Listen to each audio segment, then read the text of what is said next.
A couple weeks ago, I had the pleasure of visiting Walmart's test kitchen, and they sent us home with some recipe cards. And right now I'm working on a 3-course dinner for these recipe cards. We've already made the honey butter carrots, which I posted yesterday. And now we're about to make the charred Brussels sprouts with chili crisp and citrus labneh. We're gonna go ahead and make the labneh first so we can put it in the fridge to chill while we get everything else ready. Right here in this strainer, I have some plain Greek yogurt. I use the Great Value brand, okay, because y'all know I'm fancy.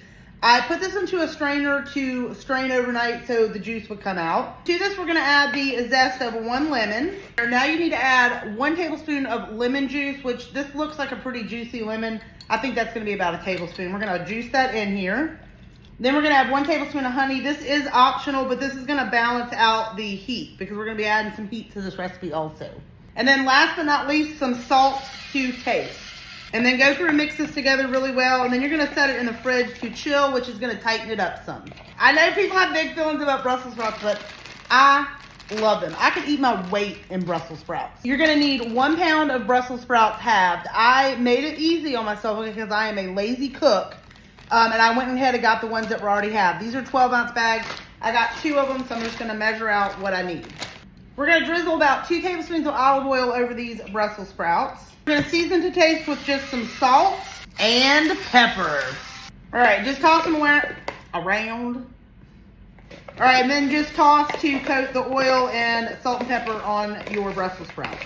Now, on the instructions, it says to char these in like a cast iron skillet on the stove, but I spoke to the chef that made this recipe, and he was telling me how I could do it in the oven. I don't know that I remember all the instructions correctly, but I do my Brussels sprouts in the oven anyway, so I think it's gonna work. Now, like I already told y'all, I posted the honey roasted carrots yesterday. Those have to cook at 425 degrees, so to make my life easy, I'm also gonna cook these at 425 degrees. Here are the Brussels sprouts. They look amazing.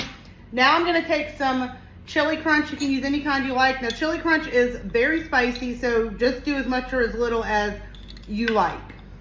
I'm gonna put some over these, and then I'm gonna toss the Brussels sprouts around in it. All right, now it's time to plate our Brussels sprouts. I'm just using a dinner plate, and I have our sauce from earlier. We're gonna put it out, make it look cute. And then the instructions say to pile your Brussels sprouts on top. Oh my God, this looks, number one, so pretty and so good. All right, y'all, here is everything all done. I cannot wait to dig in. Now, if you check my story, I will have the grocery list for each one of these recipes, and give me just a minute. I'm gonna show y'all what our dinner plates are gonna look like. Y'all definitely have to let me know if y'all try any of these.